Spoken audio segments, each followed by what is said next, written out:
잠시만요. 기록하고 네, 확인 눌러주시고요. 네. 오늘은 잠언입니다. 잠언. 지금 제가 보니까 박현정 집사님이 녹음이 저기 소리가 안 들리는 걸로 돼 있는데 네, 잠시만요. 채팅을 좀 해드릴까요?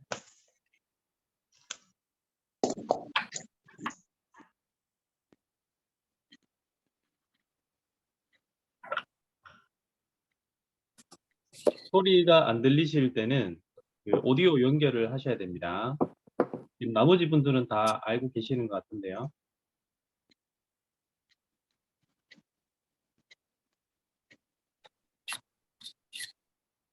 자, 지난주까지 우리가 시가서, 욥기와 시편을 살펴보았고요. 그리고 오늘부터는 이제 또 잠언으로 이어지는 이 말씀을 같이 한번 살펴보겠습니다.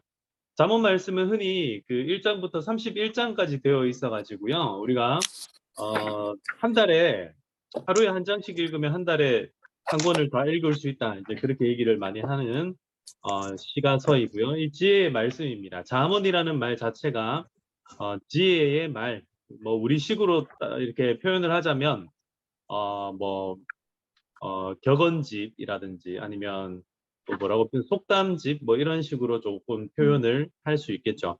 우리나라도 사자성어라든지 뭐 이런 이야기들이 많은데 잠언은 좀 직접적으로 혹은 또 은유법이라든지 여러 가지 문학적인 기술을 이용해서 이스라엘 백성들에게 특히 어떤 특정 대상이 나와요. 그 대상이 누구냐면 좀 젊은 사람들이 대상이 됩니다. 그래서 이 사람들한테 지혜가 무엇인지 그리고 이스라엘 백성들이 하나님의 백성들이 어떻게 살아가는 것이 좋은지 뭐 이런 부분들에 대해서 이야기를 하고 있다. 그렇게 이해를 해주시면 되겠습니다. 자, 잠시만요. 네, 오케이. 박현정 집사님 이제 잘 연결 잘 되셨나 보네요. 자, 우리 먼저 잠언을 들어가면서요. 교재는 163페이지를 펼쳐 놓으시고요. 그 다음에 성경을 오늘 또 잠언을 군데군데 조금 살펴가면서 살펴보도록 그렇게 하겠습니다. 잠언 1장 1절 좀 펴 놓으시고요. 여러분 교재는 163페이지입니다. 교재 먼저 좀 읽어가 보고 그 다음에 바로 잠언을 좀 살펴보도록 할게요. 솔로몬, 야게의 아들 아굴, 그리고 르무엘 왕 지혜로운 자, 이렇게 나오는 사람, 이 사람들이 바로 잠언의 저자들인데요. 열왕기상 4장 29절에서 32절에 보시면 솔로몬이 3,000개 이상의 잠언을 지었다고 말하고 있고요. 모든 지혜보다 탁월한 그의 지혜에 대해서도 말씀하고 있죠. 솔로몬이 대부분의 잠언의 저자라면 다른 이 사람들은요, 이 모든 이제 잠언들이 주전 10세기경 통일왕국 시대에 이제 만들어지고 편집되고 정리가 되었다. 이렇게 좀 보면 되겠습니다. 특별히 25장 1절에 보시면 히스기야 왕의 신하들이 솔로몬 잠언집의 일부를 수집하고 편집한 것으로 되어 있죠. 이거 나중에 한번 볼 건데요. 아무튼 아마도 그래서 이들이 오늘날의 책의 형태로 수집하고 편집한 것으로 보고 있다. 그러니까 히스기야 왕의 신하들이 이 잠언의 어떤 우리가 지금 보고 있는 형식의 어떤 최종적인 형태를 만들었지 않았을까 이렇게 본다는 거죠. 자, 그래서 히스기야 통치 기간 주전 715년에서 686년 사이에 수집되고 편집되었을 것으로 보고 있다. 요 시기가 언제냐면 586년쯤에 이제 남유다까지 이제 완전히 다 멸망하는 시기죠. 그래서 멸망하기 한 100년에서 뭐 한 150년 사이쯤에 이 잠언이 편집이 완료되었다. 이렇게 보시면 되겠습니다.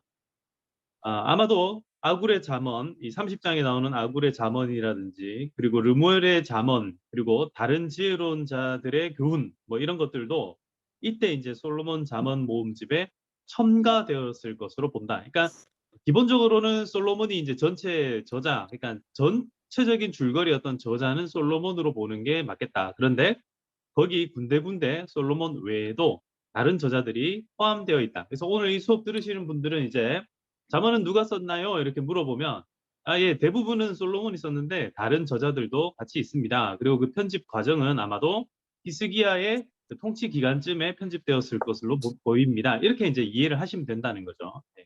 솔로몬이 앉아서 처음부터 끝까지 1장, 2장, 31장까지 이렇게 다 쓴 게 아니라는 거, 예, 그렇게 이해를 해주시면 되겠습니다. 자, 그러면 잠언의 목적이 무엇인가? 잠언의 목적이요. 솔로몬이나 히스기야가 잠언집을 만든 이유가 나오고 있죠. 이제 여기다가 선을 그어 놓으세요. 젊은이들에게 이전 세대의 삶의 지혜들을 가르치기 위함이었다. 이게 바로 잠언의 목적입니다. 그러니까 기본적으로 잠언은요, 젊은 사람들한테 주어진 책이다. 그러면 나이 많은 사람들한테는 이 잠언이, 예, 오늘 여기에 모인 분들은 전부 다 제가 보니까 젊은 분들이네요. 네, 네, 아멘 하시고. 아멘. 네, 여러분 나이라는 기준이요. 사실 이제 여기 젊은이들이라고 하면 혼기 이전에 이제 젊은이들을 보통 이야기를 하는 거예요. 왜냐하면 젊은 사람들이 뭐에 관심이 많습니까? 이성에 관심이 많죠. 왜 그렇죠? 네, 결혼을 해야 되니까 젊은 사람들은 이성에 관심이 많아요. 그래서 이 솔로몬의 잠언이라든지 전체적인 잠언의 흐름을 좀 보게 되면 이 지혜를요, 여성 명사로 이제 표현을 합니다. 그래서 히브리어 자체에서 원래 이 지혜가 여성 명사로 표현이 되는데, 이 여성 명사인 지혜가 마치 여성으로 의인화되어서 막 나오는 거예요. 그래서 남자들이 이 책을 읽고 있으면 지혜라는 여성이 마치 진짜 살아서 움직이는 것처럼 이렇게 막 상상이 된다라는 거죠. 아, 나 이런 여자랑 결혼하고 싶어. 그런 마음들이 생겨난다라는 거예요. 여자들도 마찬가지겠죠? 지혜로운 남자, 지혜라고 하는 어떤 남자가 톡 튀어나올 것 같은 그런 느낌들이 든다. 왜 그럴 수 있는가? 이 사람들이 관심이 거기 많기 때문에 그렇다라는 거예요. 그러면 우리는 다 지금 보니까 거의 결혼 다 하셨네요. 결혼하신 분들은 그러면 우리는 어디에 관심이 있는가? 예, 뭐 다시 결혼하는 거에 관심 있으신 것보다는, 그죠? 이제는 뭐에 관심이 있겠습니까? 이제는 하나님의 나라와 영광을 위해 살아가는 것이 뭔가, 하나님의 백성의 그 신부로서, 그러니까 그리스도의 신부로서 살아가는 것이 무엇인가, 이런 거에 이제 관심이 많아야겠죠. 그래서 이 지혜로운 삶이라는 것이 결국 하나님의 백성으로서의 삶이 무엇인지, 그리고 그리스도의 신부로 살아가는 삶이 무엇인지, 이런 것들을 잘 가르쳐 준다. 특별히 성도들의 성공적인 인생을 옆에서 격려하고 있는 말씀이다. 이렇게 좀 이해를 해주시면 좋을 것 같아요. 그래서 이제 다시 교재로 돌아갑니다. 잠언 서문에 보시면요, 어리석은 자를 슬기롭게 하며 젊은 자에게 지식과 근신함을 주기 위한 것이라고 합니다. 젊은이들에게 이전 세대 시행착오를 되풀이하지 않고 하나님을 경외하는 가운데서 성공적이고 효과적이고 행복한 삶을 사는 지혜를 제공하는 것이 바로 이 잠언을 기록한 목적인 것이죠. 물론 잠언이 제공하는 지혜는 이 율법의 길까지 다 포함하고 있습니다. 제가요, 그 군대 전역하면서 저희 아버지에게 한 번은 뭐를 선물해 드렸냐면요, 엄청 두꺼운 수첩 한 권을 제가 선물로 드렸어요. 그러면서 좋은 펜과 수첩을 선물로 드리면서 뭐라 그랬냐면, 아버지, 저한테 유언을 남길 게 있으면 지금부터 남겨주세요. 이렇게 얘기를 했어요. 예, 이 아들이, 그죠? 이 지금 제가 어떤 마음이 늘 있었냐면, 저는 이제 셋째잖아요. 막내로 제가 태어났기 때문에 형들보다는 아버지와 함께 지낼 시간이 좀 짧겠다, 이런 생각들을 좀 가졌었어요. 그래서 아버지한테, 적어도 우리 아버지한테 내가 배울 수 있는 것들을 좀 미리 가르침을 받으면 좋겠다, 그런 생각이 들어서, 아버지, 지금부터 마치 솔로몬이 그 다음 세대에게 남겼던 것처럼 솔로몬의 잠언과 같은 것을 저한테 좀 남겨주세요 하면서 제가 수첩과 이렇게 펜을 드렸는데, 그로부터 몇 년 뒤에 저희 아버지가 어떻게 됐는가? 예, 돌아가신 게 아니고요, 장로님이 되신 거예요. 그리고 그 수첩을 어떻게 쓰시는가 봤더니 그 수첩에다가 기도문을 막 쓰시더라고요. 그래서 이제 매주 이제 기도 차례가 되면 늘 거기다가 막 썼다가 지웠다가 썼다가 지웠다가 하면서 거기다가 늘 이제 기도문을 써서 이제 기도하는 장면들을 보면서 제가 그 기도문을 한번 봤어요. 이렇게 쭉 보면서 어떤 정말 유언보다 훌륭한 그런 기도문이 되었구나, 이런 것들을 제가 느낀 적이 있는데, 아무튼 이 솔로몬의 잠언이 바로 그런 것이었다라는 거죠. 젊은 사람들에게 남겨주는, 예, 이전 세대의 지혜의 응축 되어 있는 것들이 그대로 남아 있는 것들이 바로 잠언이다. 그 잠언이 가지고 있는 목적도 역시 그런 것이다. 자, 그러면 이 잠언의 특징이 뭔가 한번 보겠습니다. 이 책에 기록된 잠언들은 예언이나 절대적인 복을 약속하는 율법처럼 읽어서는 안 된다라고 돼 있죠. 앞에 나오는 토라들처럼 읽어서는 안 된다는 거예요. 예를 들어 볼게요. 잠언 23장 13절 14절에 보면 아이들에게 매를 들어야 된다. 뭐 매를 들지 않는 아버지는 뭐 사랑하는 부모가 아니다. 뭐 이렇게까지 얘기를 하잖아요. 근데 이거를요. 율법처럼 우리가 받아들이면 어떻게 되는 거예요? 맨날 매를 때려야 되는 것처럼 우리가 생각하기 쉽다라는 거죠. 근데 그렇게 받아들이면 안 된다. 그러면 어떻게 해라는 겁니까? 아이의 상황에 따라서 적절하게 매를 사용해라라는 말이다라는 거예요. 많은 잠언들이 이런 상황들을 잘 고려해서 적용을 해야 합니다. 또 어떤 잠언은 그냥 이 사회에서 일어나는 일을 관찰한 결과를 기록한 것이죠. 이런 거. 뇌물은 그 임자가 보기에 보석 같은 즉. 그러면 이제 오늘부터 여러분 뇌물을 줘라는 거예요, 말라는 거예요. 이런 식으로 받아들이면 안 된다라는 거예요. 그러니까 현상적인 것. 그것이 그런 효과를 일으키더라. 그러니까 현상을 관찰하고 그 관찰한 것들을 가르쳐 주는 거예요. 그러니까 직접 하지 않아도 아 그렇구나라고 배울 수 있다라는 거죠. 이건 교훈이라기보다는 그냥 아 그렇구나 이런 지혜로 받아들이면 된다.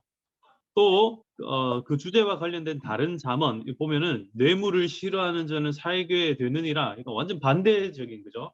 그런 메시지들도 있다라는 거죠.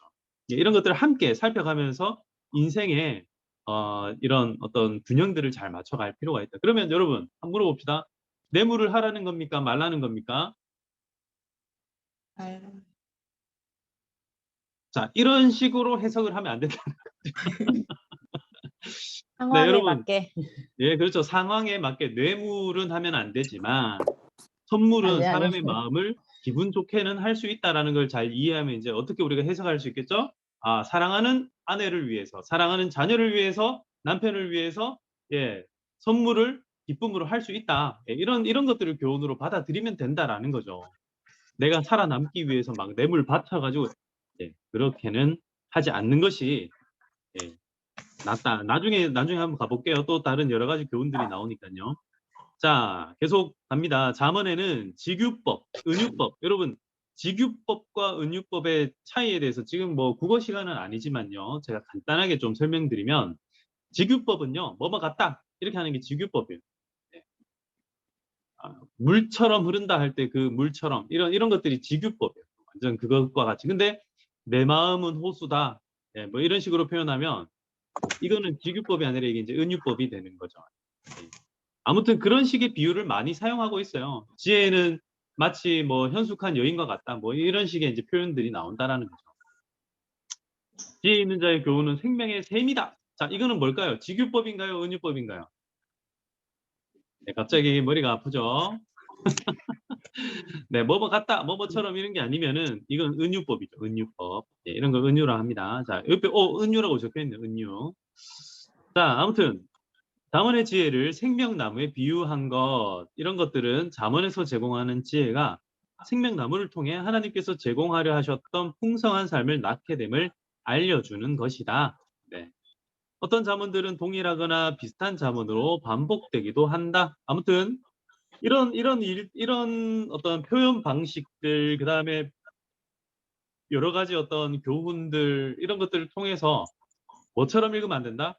율법서처럼 읽으면 안 된다. 마치 십계명처럼은 읽으면 안 된다라는 거예요. 십계명은 아주 명확하죠. 또렷하죠. 안식일을 거룩하게 지켜라. 이렇게 딱 또렷하잖아요. 부모를 공경해라. 이 명령이죠. 근데 잠언은 상황에 따라서 여러 가지로 우리가 다르게 이해할 수 있어야 돼요. 그런 이야기를 하는 겁니다. 자, 그다음 잠언의 종류로 넘어갑니다. 잠언의 종류는요. 격언, 교훈, 훈계, 그리고 대조법 뭐 이런 종류들이 쭉 있는데요. 격언이라는 것은 부자의 재물은 그의 견고한 성이요 가난한 자의 궁핍은 그의 멸망이니라 처럼 사회에서 일어나는 여러 가지 어떤 일들에 대해서 관찰한 결과를 알려줘서 교훈을 해주는 거예요. 그다음 교훈, 직접적인 교훈인데요. 가난한 사람을 학대하는 자는 그를 지으신 이를 멸시하는 자요. 와 같이 직접적인 메시지를 전달하는 겁니다. 이거는 좀 뭐죠? 교훈이라든지 뭐 훈계라든지 이런 거는 토라와 비슷한 내용들이 좀 있죠. 훈계. 너의 행사를 여호와께 맡겨라. 그리하면 내가 경영하는 것이 이루어지리라. 이렇게 명령문으로 이제 내려주는 거죠. 이렇게 하면요, 훨씬 빨리 알아들어요. 뭐 이렇게 하면 이렇게 돼서 이렇게 하는 것 같다. 이렇게 얘기하면은 조금 헷갈리죠. 그런데 이렇게 해라. 이렇게 하면은 금방 이제 좀 이해를 하게 된다는 장점이 있습니다. 그리고 잠언에서 자주 이제 대조되는 단어의 쌍들이 좀 나오는데요. 지혜로운 그리고 어리석은 요 단어 두 개가 항상 쌍을 잘 이룹니다. 지혜롭다와 어리석다. 지혜로운 여인, 어리석은 여인. 지혜로운 남자, 어리석은 남자. 이런 것들이 쌍을 이루죠. 그 다음에 부자와 가난한 자가 쌍을 이룹니다. 예, 가난한 자는 하나님께서 이제 도우셔야 될 대상, 뭐 이렇게 보기도 하지만 여기에서 가난한 사람은요, 그런 대상이라기보다는 실질적으로 본인이 노력하지 않아서 가난하게 된 그런 사람들을 또 의미할 때가 많이 나옵니다. 그다음 왜 그러냐면 잠언은 성도들의 성공을 기원하는 책이라 그랬잖아요. 성공을 격려하고 성공하라고 쓴 책인데 성공을 못한 것이 가난으로 나올 때가 많기 때문에 그렇다라는 거예요. 무조건적으로 다 그렇지는 않습니다만은 아무튼 가난의 원인이 본인의 게으름 때문에 일어나는 것들이 많기 때문에 여기에서 부자와 가난한 자라고 얘기할 때 부자는 좋은 거, 가난한 자는 나쁜 거 조금 요렇게 이해를 하면은 잠언에서는요 이걸 편하다 이렇게 보시면 됩니다. 그 다음에 요거 지금 악인과 의인 오타가 났죠. 악인과 의인 그리고 생명과 죽음 이런 식으로 이제 단어 쌍들을 이용해서 교훈의 의미를 분명하게 또렷하게 강조하고 있다. 자, 구조를 볼게요. 구조는요 전체적으로 서문 그리고 결어 그러니까 서문 제일 앞에 나오는 서문이 있고요. 제일 마지막에 나오는 결어가 있는데요. 요 사이에 보시면 1장부터 9장까지의 서론적인 교훈이 나오고 10장부터 31장까지의 구체적인 잠언들을 하나, 둘, 셋, 넷, 다섯, 여섯 가지로 나누어서 보여주는 것을 볼 수 있습니다. 자, 서문이요. 잠언을 기록한 목적을 기록하고 있다면요. 결어는 이 젊은이들에게 현숙한 여인에 비유된 잠언의 지혜를 얻어서 이게 잠언의 지혜를 얻다라는 걸 이제 결혼이라고 표현을 하고 있는 거예요. 그래서 현숙한 여인이 주는 것과 같은 풍성한 삶을 누리라고 초대합니다. 이 현숙한 여인에 대한 내용들은 이 내용에서 다시 구체적으로 조금 이따 봅시다. 그 다음에 첫 번째 부류의 잠언이 나오는데 이게 이제 잠언에 대한 서론적 교훈이라고 밑에 표 보이시죠? 165페이지 표가 보이실 텐데요. 1장 8절에서 9장까지 1장에서 대부분 이제 9장까지 요 서론적인 교훈이라고 되어 있는 요 내용들은 주로 지혜의 유익과 그리고 어리석음의 해악, 어리석음은 나쁘다, 지혜는 좋은 것이다. 이런 것들을 이제 교훈하는 내용들로 채워져 있고요. 이런 것들이 이제 10장 이후에 이제 구체적인 잠언들이 나오게 되는데 이런 것들에 대한 서론적인 교훈 먼저 그러니까 마치 비가 내리는데 마치 막 소낙비가 우르르 내리는 게 아니라 처음에는 비가 살포시 내려요. 천천히 내립니다. 그리고 난 뒤에 본격적으로 비가 이제 막 쏟아지기 시작하는 것처럼 그런 식으로 동일한 주제의 교훈들이 반복되고 있다는 것을 알 수 있습니다. 그래서 이 두 번째 잠언은 이게 보시면 왜 우리가 이제 잠언을 보다 보면 그런 얘기가 나와요. 솔로몬의 잠언이라 뭐 이런 이야기들이 나오는데 왜 갑자기 뜬금없이 10장 1절에서 솔로몬의 잠언이라는 말이 갑자기 나오는가? 그 이유가 여기서 구체적인 솔로몬의 잠언이 다시 시작되기 때문에 거기서 이런 얘기가 나온다. 이것도 제가 이따가 살펴보도록 할 거예요. 자, 이렇게 해서 6가지 잠언들이 쭉 나오고 마지막에는 결어가 나온다. 이게 전체적인 구조입니다. 예. 자, 여기까지 혹시 질문 있으세요? 예, 질문 없으시면 내용으로 바로 들어가 보도록 하겠습니다. 자, 여러분 성경책 봅시다. 잠언 1장 1절 한번 찾아보겠습니다. 잠언 1장 1절에서 7절까지의 말씀 찾으신 분이 먼저 한번 읽어 보실까요? 잠언 1장 1절에서 7절까지 찾으신 분이 먼저 한번 읽어 주세요. 다윗의 아들 이스라엘 왕 솔로몬의 잠언이라. 이는 지와 훈계를 알게 하며 명철의 말씀을 깨닫게 하며 지혜롭게 공의롭게 정의롭게 정직하게 행할 일에 대하여 훈계를 받게 하며 어리석은 자를 슬기롭게 하며 젊은 자에게 지식과 근신함을 주기 위한 것이니 지혜 있는 자는 듣고 학식이 더할 것이요 명철한 자는 지략을 얻을 것이라. 잠언과 비유와 지혜 있는 자의 말과 그 오묘한 말을 깨달으리라. 여호와를 경외하는 것이 지식의 근본이거늘 미련한 자는 지혜와 훈계를 멸시하느니라. 네, 아멘. 자, 여기까지가 서문입니다. 서문. 첫 번째 파트, 오늘 살펴볼 이제 첫 번째 파트. 요 내용을 꼼꼼하게 잘 읽고 난 뒤에, 그런 다음에 이제 잠언을 읽어 가시게 되면, 아, 내가 뭐를 읽어야겠구나라는 것들이 이제 눈에 들어올 수 있는 거예요. 그러니까 이 서문은요, 잠언을 처음부터 끝까지 다 편집을 다 완성했습니다. 편집을 다 완성하고 난 뒤에 서문을 딱 달아 놓은 거예요. 그래서 이 글을 읽을 때 이런 자세를 가지고 읽으십시오 라고 이야기하는 거죠. 자, 주요 저자가 누구로 나오죠? 다윗의 아들 이스라엘 왕 솔로몬이다라고 나오고 있죠.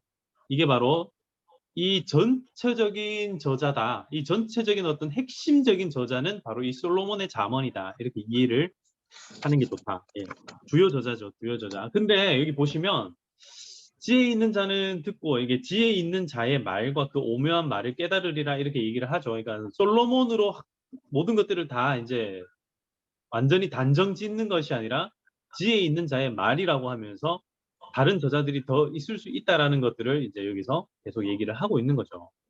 잠언 전체의 목적, 잠언 전체를 기록한 목적이 바로 이런 것들입니다. 이렇게 해서 잘 이 지혜가 뭔지 깨닫고, 예, 그래서 결국 뭐 하라는 거예요?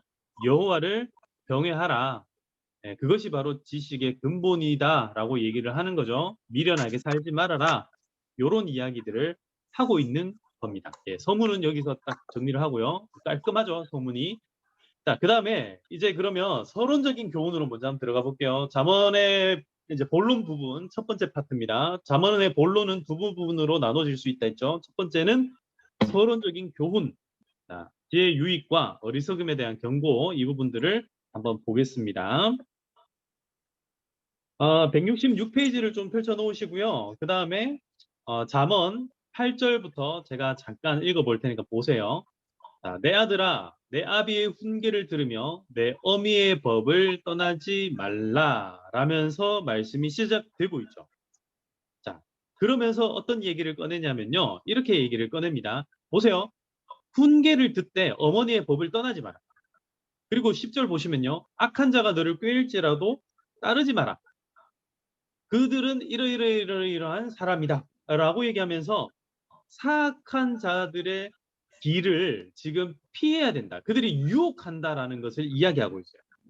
그러면서 한편으로 자, 여러분 166페이지 그 밑에 있는 구조를 좀 보시겠습니다. 166페이지 아래쪽에 보시면 여러분 어떻게 이 내용을 그냥 이렇게 딱 보면 이해가 잘 안 될 수 있는데요. A가 있고요. A가 사악한 자들의 사악한 길들로의 유혹이라고 되어 있죠. 근데 제일 밑에 보세요. 제일 밑에 보시면 A 다시 해가지고 9장 1절에서 18절까지 보시면 지혜의 초청과 함께 어리석은 자의 유혹이 나오고 있어요. 그러니까 이걸 수미상관이라 합니다. 수는 머리 숫자, 미는 꼬리 미자. 그래서 머리와 꼬리가 서로 관계를 대칭을 이루고 있다. 이렇게 구조를 가지고 있어요.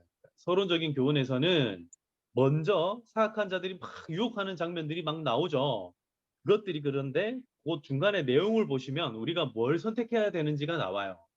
자, B를 보시면 지혜가 부르고 있습니다. B에서는요, 지혜가 부르고 있어요. 근데 그 지혜가 부를 때 우리가 왜 따라가야 되는지 알아야 될 거 아니에요. 그러니까 C, D, C 다시 이렇게 보시면 지혜의 유익이 무엇인지를 계속해서 언급해 주는 거죠. 그런데 그것만 언급해서는 이 젊은이들이 그걸 따라갈 수가 없다. 왜죠? 젊은이들은요, 아주 왕성한 호기심을 가지고 있죠. 그죠? 내가 경험하지 않아 본 길은 특히 조금 남자들이 좀 그런 경향이 좀 셉니다. 꼭 보면 내비게이션 시키는 대로 안 가고 자기 아는 길로 가려고 하는 분들이 있죠. 예, 그런 분들이 있어요. 살다 보면은 저도 조금 약간 그런 경향이 조금 있는데요. 그래서 사람들에게 미리 알려주는 거예요. 그 길로 가면은 몇 분을 더 돌아가야 되고 어떻게 된다라는 것을 보여줄 필요가 있기 때문에 E가 나오는 거예요. E 보시면 음행에 대한 경고, 그 다음에 F 보시면 사악한 길들에 대한 경고, 음행에 대한 경고, 또 E 다시 음행에 대한 경고, 이렇게 모든 구조들이 수미상관으로 계속해서 주제를 좀 더 이렇게 명확하게 드러내고 있다라는 것을 우리가 알 수 있습니다. 그래서 결국은 어떻게 해요? 이걸 딱 보면 이제 눈에 보이시죠? 뭔가 지혜와 음행이 대조되고 있구나. 그리고 내가 뭘 선택해야 될까? 그렇지. 음행을 피하고 지혜를 선택해야겠다라는 마음이 들 때쯤에 어떻게 되죠? B 다시가 나오는 거예요. 8장 1절에서 36절. 지혜가 다시 부르고 있어요. 자, 8장 1절 한번 찾아보겠습니다, 여러분. 성경책 8장 1절. 자, 찾으신 분이 1절부터 저기 6절까지 한번 읽어 주실래요? 8장 1절에서 6절. 지혜가 부르지 아니하느냐, 명철이 소리를 높이지 아니하느냐. 그가 길가의 높은 곳과 내거리에 서며 성문 곁과 문 어기와 여러 출입하는 문에서 불러 이르되, 사람들아, 내가 너희를 부르며 내가 인자들에게 소리를 높이노라. 어리석은 자들아, 너희는 명철할지니라. 미련한 자들아, 너희는 마음이 밝을지니라. 너희는 들을지어다. 내가 가장 선한 것을 말하리라. 내 입술을 열어 정직을 내리라. 내 입은. 아멘. 오케이. 요렇게 해서 이 8장 거의 전체죠. 8장 완전히 전체는 아니네요. 전체 맞네요. 36절까지 계속해서 이 지혜가 마치 여러분 어떤 것 같아요? 지혜가 처음에 그 1장 20절에서 지혜가 부를 때는 첫 번째 기회를 제공을 합니다. 그런데 이 흐름에 따라가면요, 지혜 유익을 막 가르쳐줘요. 그런데 어떻게 합니까? 어리석은 사람이 지혜가 아니라 악행, 음행하는 그런 것으로 막 끌려가는 거예요. 근데 기회를 어떻게 합니까? 다시 제공하는 것처럼 이제 보이지 않습니까? 8장 1절에 딱 보니까 지혜가 부르지 않냐, 명철이 소리를 높이고 있지 않냐, 이렇게 하면은 젊은 사람의 마음이 어떻게 되겠습니까? 그렇지. 지혜가 부르는 곳으로 다시 가야겠다. 그죠? 굉장히 그래서 의도적으로 이렇게 편집을 해놨다. 이렇게 보시면 되겠습니다. 그러면 9장 1절로 가셔가지고요. 이제 이 마지막 부분이 어떻게 나오고 있는가 또 보겠습니다. 9장 1절 보시겠습니다. 9장 1절에 보시면 지혜가 그 집을 짓고 7 기둥을 다듬고 짐승을 잡고 포도주를 혼합하여 상을 갖추고 자기의 요정을 보내어 성중 높은 곳에서 불러 이르기를, 어리석은 자는 이리로 돌이키라. 또 지혜 없는 자에게 이르기를, 너는 와서 내 식물을 먹으며 내 혼합한 포도주를 마시고 어리석음을 버리고 생명을 얻으라. 명철의 길을 행하라 하느니라 하면서 쭉 마치 지혜가 사람인 것처럼 나오는 거예요. 그러니까 지혜로운 여인이 남자를 초대하는 것처럼 어리석음을 버리고 생명을 얻으라. 여기 와서 이 지금 잘 차려진 밥상 이제 네가 먹어라 라고 이야기를 하고 있다라는 거죠. 167페이지 가운데쯤 보시겠습니다. 167페이지 가운데쯤 보시면, 자, 1에서 9장은 지혜가 젊은이들을 초청하는 것도 나오지만 어리석음이 젊은이들을 초청하는 부분도 나온다. 특별히 9장에서는 히브리어로 여성 단어인 지혜가 의인화되어서 젊은이들을 자신의 풍성한 식탁으로 부르고 미련한 여인으로 의인화된 어리석음, 이 어리석음이 젊은이들을 도둑질과 파멸의 길로 유혹하는 장면을 대조적으로 제시하고 있다. 젊은이들에게 누구의 식탁으로 갈 것인지를 결단할 것을 촉구한다고 할 것입니다. 또 의인화된 여성인 이 지혜는 하나님의 선지자처럼 경고하기도 하고요. 그 다음에 8장에 보면 하나님께서 창조하신 창조의 질서이자 하나님의 자녀로 등장하기도 하고, 그리고 31장에 가면 현숙한 여인으로 비유되기도 합니다.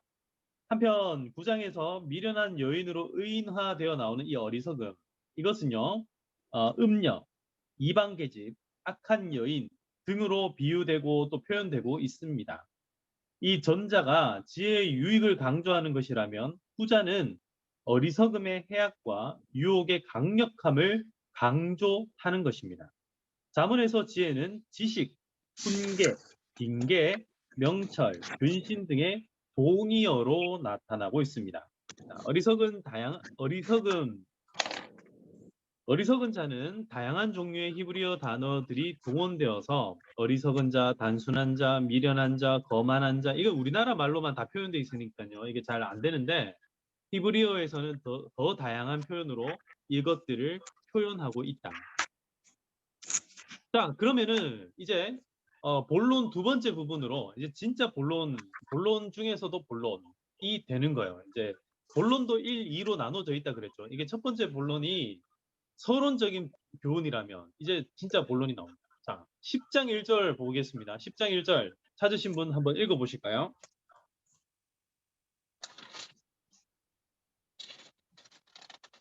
네, 잠언 10장 1절. 솔로몬의 잠언이라 지혜로운 아들은 아비를 기쁘게 하거니와 미련한 아들은 어미의 근심이니라. 오케이, 여기 보면 솔로몬의 잠언이라라고 먼저 이야기가 나오고 있죠. 아까 제가 말씀드린 것처럼 왜 갑자기 뜬금없이 1장 1절에 분명히 솔로몬의 잠언이라고 얘기를 했는데 왜 갑자기 10장 1절에서 다시 솔로몬의 잠언이라고 얘기할까요? 예, 그 이유는 아까 제가 말씀드린 것처럼 이 잠언을 편집하고 이것들을 이제 이렇게 구성을 하면서 여기서부터 본론이 다시 나오기 때문에 다시 한 번 더 강조하고 있다라는 것으로 봐야 된다는 거예요. 특히 이 10장 1절부터 시작되는 솔로몬의 잠언은 어디까지 연결이 됩니까? 22장 6절까지 솔로몬의 잠언이 연결됩니다. 됐죠? 그러면은 반대가 아니죠. 이어서 그 22장 7절부터는 누구의 잠언인가? 한번 직접 보겠습니다. 22장 7절 누가 읽어주세요. 22장 7절.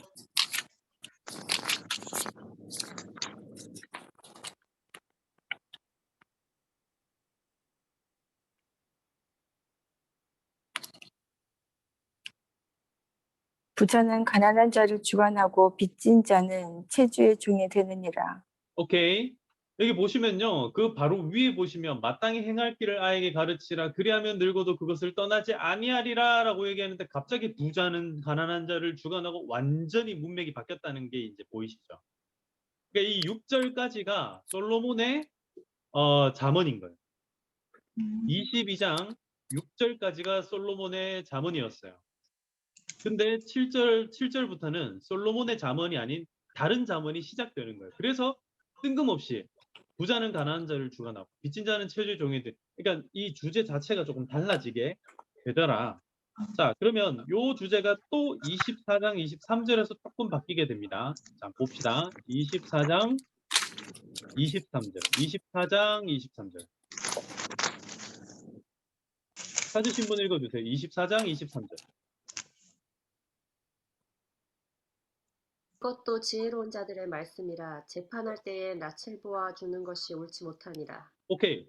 그러니까 재판할 때 낯을 보아주는 것이 옳지 못한다라는 것보다 요 문구에 더 중요한 것은 이것도 지혜로운 자들의 말씀이라 다른 지혜서가 시작되고 있다라는 것을 요 한 줄로 우리는 알 수 있다라는 거예요. 이게 두 번째 지혜 있는 자들의 잠언이 됩니다. 그러니까 지금 벌써 세 파트가 나온 거예요. 솔로몬의 잠언 한 파트가 나왔고 그 다음에 지혜로운 자의 잠언 한 파트, 두 번째 파트 이렇게 세 파트가 나왔고 다시 또 문맥이 바뀝니다. 어디서 바뀌냐면 25장에서 문맥이 또 바뀝니다. 자, 25장 찾으신 분, 25장 1절 찾으신 분 한번 읽어보실래요? 이것도 솔로몬의 잠언이요 유다 왕 히스기야의 신하들이 편집한 것이니라. 오케이, 좋습니다. 자, 이제 여러분 잠언의 흐름이 조금 눈에 보이시나요? 이게 왜 갑자기 솔로몬의 잠언이라는 말이 반복되고 있는가? 제가 다시 설명드리면 솔로몬의 잠언이다. 1장 1절에서 솔로몬의 잠언이다는 어떤 의미입니까? 전체 잠언의 저자가 주요 저자가 솔로몬이다라는 것을 이해시키기 위해서 보여준 거라면 10장 1절에서는 솔로몬의 잠언 본론 두 번째에서 구체적으로 이제 그 잠언의 내용이 무엇인지를 보여주는 내용. 그래서 솔로몬의 잠언이다. 그 다음에 지혜로운 자의 말이다. 이러면서 이제 조금 구분을 지어준 거고요. 그 다음에 25장 1절에 가서 다시 솔로몬의 잠언이다라고 얘기하는 것은 이제는 요건 솔로몬이 쓴 게 아니라 솔로몬이 썼죠. 솔로몬이 썼지만 이것들을 히스기야의 신하들이 편집한 내용.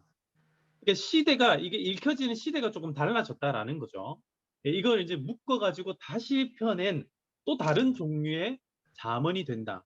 이걸 보여주기 위해서 지금 같은 말이 계속 반복적으로 조금씩 다르게 반복해서 나오고 있더라. 자, 여러분 이해가 되시나요? 아무튼 그렇게 해서 이제 29장까지 쭉 연결이 됩니다. 그러니까 비슷한 내용들이 왜 이렇게 반복적으로 자꾸 나오는가? 예, 이렇게 이해를 하시면 좋겠다. 그리고 난 뒤에 31장, 예, 30장 가시면, 예, 30장 1절, 예, 30장 1절 또 누가 한번 읽어주실래요? 이 말씀은 야게의 아들 라굴의 잠언이니 그가 곧 이디엘과 우길에게 이른 것이니라. 네, 우갈에게 이른 것이니라. 네네. 그러니까 이제 아굴의 잠언이 나오는 거예요. 그러니까 이게 지금 제가 계속해서 언급해 드리는 요게 지금 다섯 번째 구체적인 잠언들 다섯 번째. 구체적인 잠언들 여섯 번째가 뭡니까? 르무엘 왕의 잠언이에요. 르무엘 왕의 잠언 31장 1절 읽어주세요.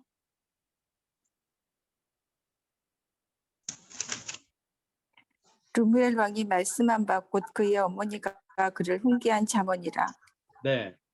그러니까 이제 눈에 좀 보이시죠? 이 잠언들이 어떻게 구성이 되어 있다라는 것들이 보이시죠? 그러니까 지금 10장 1절부터 제가 계속 이제 우리가 같이 읽어왔던 그 첫 소절들부터 이제 시작되기 바로 직전까지 그 내용들이 전부 다 저자가 다 다르다라는 거죠. 저자가 다르고 저자가 다르다는 것은 이게 읽혀지게 되는 혹은 그 잠언의 말씀을 들어야 하는 대상들도 조금씩 다르다. 특별히 이제 우리가 마지막에 봤던 이 르무엘 왕의 잠언은요. 르무엘 왕이 이야기하는 거지만 사실은 그의 어머니가 그를 훈계한 잠언이다라고 돼 있죠. 우리 어머니께서 이렇게 말씀하셨어 하면서 르무엘 왕이 얘기했다라는 거예요. 그래서 이런 식의 잠언들이 다 묶여서 총 6권의 구체적인 잠언들로 구성이 되어 있더라. 자, 이런 내용들이 쭉 나오는 겁니다. 쭉쭉쭉쭉쭉 넘어갑니다. 자, 오늘은 좀 일찍 마칠 수 있겠는데요. 자, 31장 10절에서 이제 마지막 부분을 한번 읽어볼게요. 이 부분은 참 중요한 결론 부분의 말씀이어가지고요. 좀 같이 좀 읽어보면 좋을 것 같은데 제가 좀 나눠서 읽도록 한번 해드릴게요. 좀 안 읽어보셨던 분들이 좀 돌아가면서 읽어보시면 좋을 것 같은데 자, 순서대로 한번 순서대로 하면 안 되겠다, 그죠? 9절씩 한번 읽어볼 건데요. 잠언 31장 다 펼쳐 놓으시고요. 10절부터 31절까지 읽을 건데 먼저 우리 안 읽으셨던 분이 누굴까요? 양유진 집사님 읽으셨나요? 네, 양유진 집사님 한번 읽어볼까요? 누가 현숙한 여인을 찾아 얻겠느냐? 그의 값은 진주보다 더하니라. 그런 자의 남편의 마음은 그를 믿나니 산업이 핍접하지 아니하겠으며 그런 자는 살아있는 동안에 그의 남편에게 선을 행하고 악을 행하지 아니하느니라.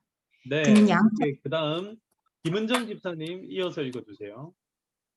그는 양털과 삼을 구하여 부지런히 손으로 일하며 상인의 배와 같아서 먼 데서 양식을 가져오며 밤이 새기 전에 일어나서 자기 집안 사람들에게 음식을 나누어 주며 여종들에게 일을 정하여 맡기며 밭을 오케이. 살펴보고 네네. 자, 16절부터는 우리 조광재 장로님 읽어주세요. 밭을 살펴보고 사며 자기의 손으로 번 것을 가지고 포도원을 일구며 힘있게 허리를 묶으며 자기의 팔을 강하게 하며 자기의 장사가 잘 되는 줄을 깨닫고 밤에 등불을 끄지 아니하며. 오케이. 자, 그 다음에 박현정 집사님 읽어보실래요? 손으로 손뭉치를 들고 손가락으로 가락을 잡으며 그는 공고한 자에게 손을 펴며 궁핍한 자를 위하여 손을 내밀며 자기 집 사람들은 다 홍색으로 옷을 입었으므로 눈이 와도 그는 자기 집 사람들을 위하여 염려하지 아니하며. 오케이. 자, 그 다음에 우리 김옥순 권사님 이어서 한번 읽어볼까요? 는 자기를 위하여 아름다운 이불을 지으며 세마포와 자색 옷을 입으며 그의 남편은 그 땅의 장로들과 함께 성문에 앉으며 사람들의 인정을 받으며 그는 배로 옷을 지어 팔며 띠를 만들어 상인들에게 맡기며. 오케이. 자, 그 다음에 또 누가 안 읽었더라? 이제 거의 다 읽으신 것 같기도 한데요. 보자, 잠깐만. 심상남 권사님.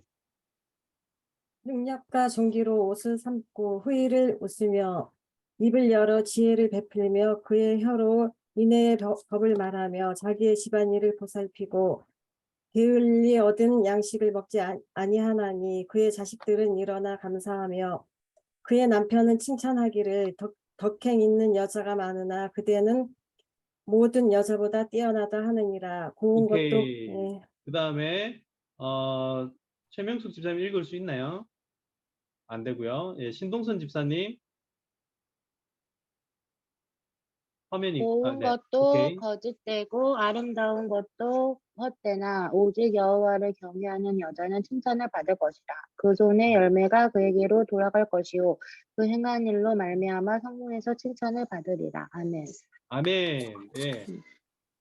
요 부분이 바로 이제 잠언의 결어라고 이제 표현을 하는데요. 결론 부분이다. 네, 현숙한 아내인 부분이 나오고 있죠.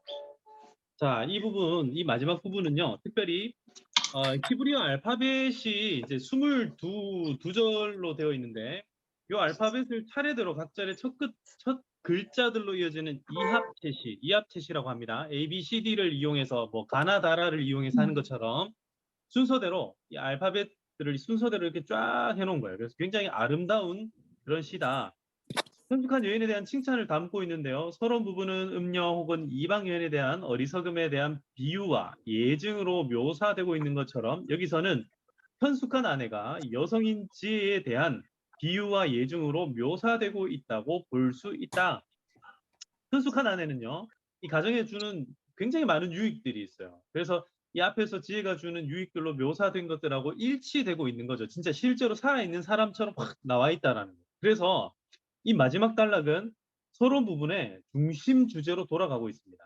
젊은 독자들에게 이 결어를 통하여서 어리석음이 아닌 지혜와 결혼하여 지혜가 주는 풍성한 삶을 누려라 라고 추천해주고 있다. 그래서 젊은 남자들이 잠언을 다 읽고 나면 어떤 마음이 들겠습니까?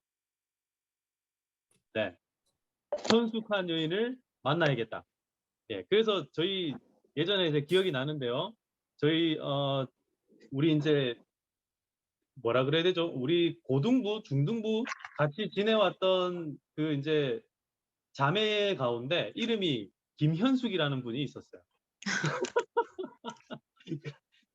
그러니까 맨날 그 설교 때마다 현숙한 여인을 만나야 된다 그러니까 전부 다 거기를 다 쳐다보고 있는 게 사람. 자, 여러분, 현숙한 여인을 이제 젊은 남자들만 만나야 되는 것이 아니고요. 이 현숙한 여인이 바로 지혜다라고 말씀드렸고, 이 지혜라는 것은 결국 뭔가 하나님의 백성이 살아가야 하는 방식들을 이야기합니다. 성공을 하기 위해서 여러 가지 많은 방식들을 우리는 알고 있죠. 성공하려면 이렇게 해야 된다, 저렇게 해야 된다. 여러 가지 방법들을 잘 알고 있어요. 그런데 그 모든 것들에 앞서 가지고 잠언은 어떻게 얘기하는가?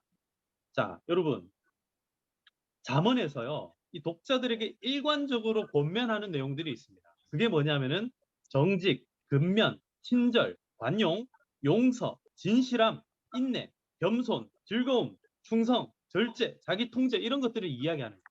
이게 나중에 이제 신약 시대로 넘어오면 이게 뭐가 돼요? 성령의 9가지 열매, 성령의 열매들 막 이런 것들로 이제 표현되지 않습니까? 이게 마찬가지라는 거예요. 구약 시대이든지 신약 시대이든지 하나님의 백성들이 살아가야 되는 방식들은 언제나 이런 방식들이다. 하나님께서 인간을 창조하시고 인간으로 하여금 세상을 다스리라고 하실 때에 그 마음의 중심에 이런 마음을 가지고 살아가야 된다. 그러면 우리가 버려야 되는 것들은 또 뭡니까? 버려야 되는 것들은 이런 거죠. 화내는 거, 폭력, 다툼, 한담, 뒤에서 뭐 이렇게 뭐라죠? 호박씨 깐다? 예. 호박씨 까는 게 근데 왜 잘못된 건지 혹시 아는 분 계세요? 예, 제가 잘 몰라가지고 물어보는 거예요. 네, 아시는 분 나중에 저한테 제보를 좀 해주세요. 호박씨를 까는 게 왜 나쁜 건지 제가 아직까지 잘 몰라가지고. 진실되지 못해서 그런 거예요. 호박씨를 까는 게요? 이중적인. 아니, 호박씨를 왜 까죠, 근데? 호박씨를 깔면 뭐가 나와요, 거기 안에 혹시? 네, 전부 다 대답을 잘, 제가 한번 연구해 보도록 하겠습니다. 호박씨. 네, 아무튼 뒷담화를 하는 게 좋지 않다라는 그런 이야기. 그 다음에 교만함, 술 취함, 폭식. 예, 요새 그런 거 많이 나오죠. 폭식하는 사람들. 예, 뭐, 뭐라 하더라? 뭐, 대식좌, 뭐 소식좌, 뭐 이런 표현들을 젊은 아이들이 많이 쓰는데요. 음식들을 너무 이렇게 폭식하는 것도 좋지 않다. 그 다음에 시기하고 탐욕하고 가난한 자를 특별히 이 착취하는, 가난한 자가 착취하는 것도 안 되고요. 가난한 자를 착취하는 것도 안 되고. 그 다음에 게으름, 거짓말, 뇌물, 보증 서는 것, 그리고 성적인 부정, 불공평한 재판, 이런 것들을 다 피하라라고 이야기를 하고 있습니다. 이 잠언에서는 이런 류의 어떤 도덕적인 부분들과 그 다음에 교훈, 훈계 이런 것들을 계속해서 이야기를 함으로써 이렇게 살면 하나님의 백성들이 성공하며 살아갈 수 있다. 성공의 개념은요, 돈을 많이 버는 게 아니라, 물론 돈이 많이 버는 거는요, 뒤에 따라오는 일들이에요. 성공이라는 것은 적어도 그날 밤에 누웠을 때 두 발을 쭉 펴고 잘 수 있다라는 거예요. 그래서 미련한 여인과 함께 사는 것이, 그러니까 맨날 다투며 함께, 다투는 여인과 함께 사는 것보다 뭐라 얘기합니까? 그냥 혼자 방 안에, 좁은 방 안에 두 발 쭉 펴고 자는 게 낫다. 이런 이야기들 막 하잖아요. 그죠? 고기로 가득한 반찬이 있는 것보다 반찬 몇 개 없어도 하하호 웃으면서 밥 먹을 수 있는 거, 그게 참된 행복이다. 이런 것들을 잠언이 우리에게 교훈하고 있다라는 거예요. 진짜 성공이 뭔가? 진짜 성공은 여호와 하나님을 경외하는 것이다. 이런 것들을 이야기하고 있다. 이게 바로 결론입니다. 그래서 이런 결론을 통하여서 이런 목적들을 위해서 사랑 많으신 왕, 이 왕이 누굽니까? 하나님이죠. 하나님께서 우리에게 제공해 주시는 이런 지혜들이다.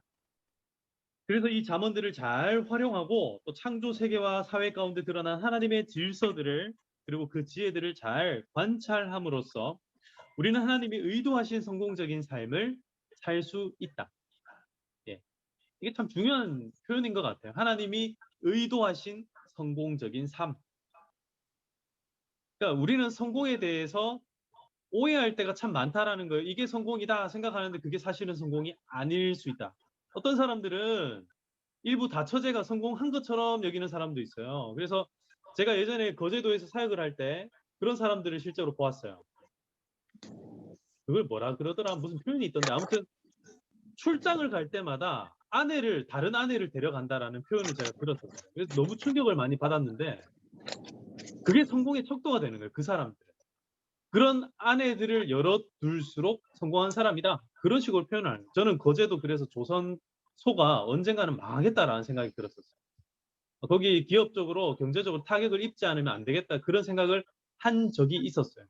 아무튼 실제로 그 이후에 굉장한 어려움들을 많이 겪으면서 많은 사람들이 어려움을 당하게 됐고, 저는 그런 걸 감아보면서 정말 성공이라는 것은 돈 많이 버는 거 아니다. 어린 나이에 자리 잡는 것도 아니다. 진짜 성공이라는 것은 하나님이 우리에게 허락하신 것들을 게으르지 않게 성실하게, 꾸준하게, 정직하게 행하여서 내가 돈 100만 원을 벌더라도 그거 가지고도 행복하게 맛있는 거 정말 사 먹을 수 있고, 그 작은 반찬을 가지고도 우리 가족들이 하하호 화목하게 웃으면서 먹을 수 있는, 그게 진짜 성공이다. 이런 것들을 우리는 잠언을 통해서 배울 수 있다라는 거죠. 자, 이 뒷부분만 제가 읽고 이제 마무리하겠습니다. 어느 누구도 모든 지혜를 다 안다고 해서는 안 되죠. 늘 하나님과 사람들과 창조 세계로부터 하나님의 지혜를 배울 준비를 우리는 해야 합니다. 기독교 서적들뿐만 아니라 다양한 책들과 정보들을 접하고 지혜를 얻을 수도 있어야 됩니다. 요즘에는 뭐 네이버라든지 뭐 다음이라든지 혹은 또 유튜브 뭐 이런 것들을 통해서도 참 많은 정보를 얻고 있죠. 근데 이걸 잘 분별하셔야 됩니다. 아무튼 이런 과정들을 통해서 우리는 하나님이 허락하신 풍성한 삶을 누리게 되고요. 그 삶 가운데서 하나님을 경외하고 높이는 삶을 살아가게 될 것입니다. 예수님은 우리의 구원자이시지만 사실은 솔로몬보다도 더 크신 지혜의 교사이기도 합니다. 일상적인 삶의 모든 현장 가운데서 성령님께 지혜를 구해야 합니다. 신약의 서신서들, 특별히 로마서라든지 야고보서 이런 것들 보면 잠언의 지혜들이 인용되어 있거나 또 반영되어 있는 부분들을 우리가 확인할 수 있어요. 그래서 이런 서신서들도 함께 읽어보면 너무 좋습니다. 이런 과정들 가운데 우리의 행복과 성공을 원하시는 하나님의 섬세한 손길들 또한 저와 여러분들이 다 경험했으면 좋겠습니다. 자, 여러분 오늘 우리가 잠언에 대한 구조 그리고 목적 여러 가지 표현 방식들 내용들 쭉 살펴보았습니다. 이제 우리가 잠언을 읽을 때에 이 잠언이 조금 더 우리에게 현실감 있게 다가올 수 있기를 바라요. 그리고 또한 이 내용들을 통해서 우리가 저는 여러분들 한 명 한 명이 저도 마찬가지고요. 성공했으면 좋겠습니다. 어떤 삶에서요? 하나님께서 의도하신 그 성공을요. 좀 맛보고 누렸으면 좋겠어요. 예, 우리 삶에서 아주 작은 부분이라 할지라도 성공을 맛보시기를 바라면서 오늘 잠언 수업을 여기서 마치도록 하겠습니다. 다들 수고 많으셨습니다.